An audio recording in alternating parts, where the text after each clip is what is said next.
Hey guys, welcome to today's video, and in today's video I will show you how to program your FX-10 or your Firesheild. This programming options will work for an FX-5, FX-2, anything as long as it's a Firesheild or FX. So your board has to look like this. You see I just have that hooked up temporarily.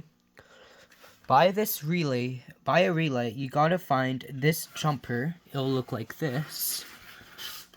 So you're gonna take that jumper and jumper both of those connections. Your panel will start doing this, that's normal. Hit signal silence. And now, if your zones aren't working properly, I'm gonna show you how to change it to default. So you need to, the top row here, the top row needs to say trouble power disable. So keep hitting signal silence and drill until it says trouble power disable. Trouble power disable. So you can see the bottom row says service detector. So right now I have it on alarm unverified, that's the default. Service detector. So zone 1 is set to default. It doesn't change the rest of the zones. You have to manually go in and press it. And let's say zone 3 was on something completely different, like for example a water flow, but you don't want it to be a water flow. You'll then go and hit panel silence to move it forwards, one option, until it says service detector for default. Walk tests moves it back, and you can do that for the rest of your zones.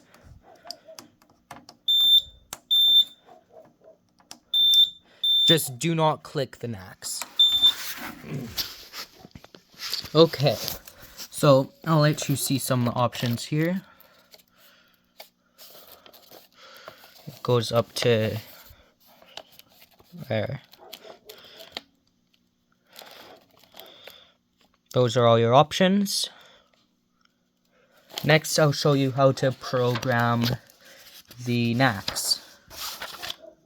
So you're going to get to, if you have an instruction manual, go to page 34. You want the top to say alarm supervisory disable. So it's not at that yet, so you can either go each way until it says alarm supervisory disable on the top row. Alarm supervisory disable. So I have it set to temporal 3, but to set it to continuous, which is the default, well, Genesis is the default, but continuous is just default for everything. So you want it to say service detector. So I'm going to do it to NAC 4. You'll click your NAC you want to change. I currently have all the NACs set to the same thing. You know what, I'll just do NAC 1. I'm going to hit panel silence until it says just service detector. Oh, I went too far. There, now it's set to continuous. Make sure, and I cannot emphasize on this how much you need to, make sure you hit reset once you found an option you like, or else it will not save. It will not save unless you hit reset. But I'm gonna move this back to just what I wanted at. I cannot stress enough, if you don't press reset, it will not save your option. So all the other options are in this manual. If you find it, I showed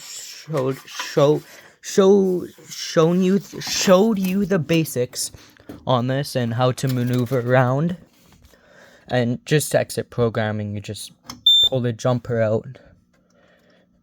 I like to store the jumper on just one of the pins, since it doesn't really, it won't go away and it doesn't activate programming. Now you can see I'm reset.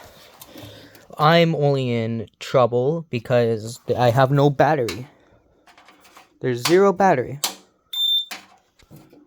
In fact, you can see it go into the battery trouble there. That's how to program an FX-10 or whatever into this. So right here is your example board.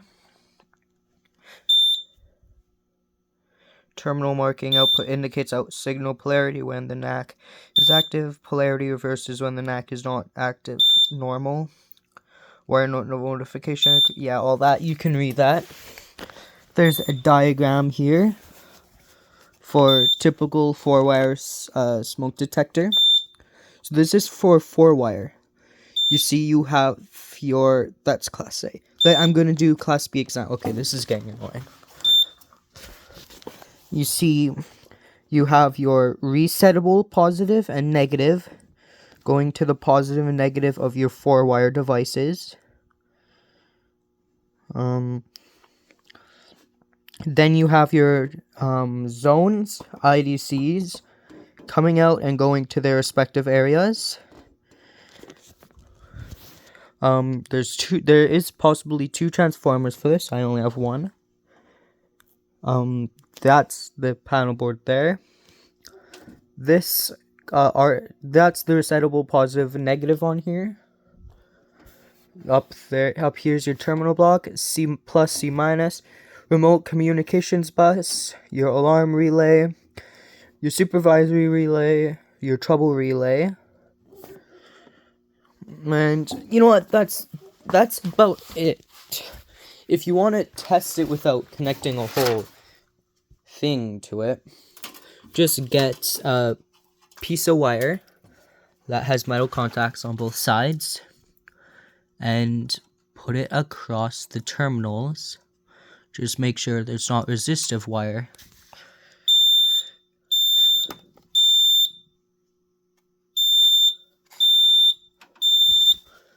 Now you can see how that works.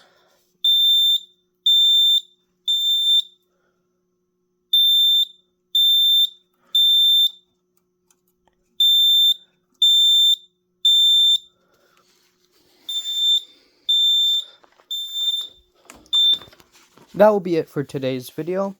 Thank you for watching, and see you next time.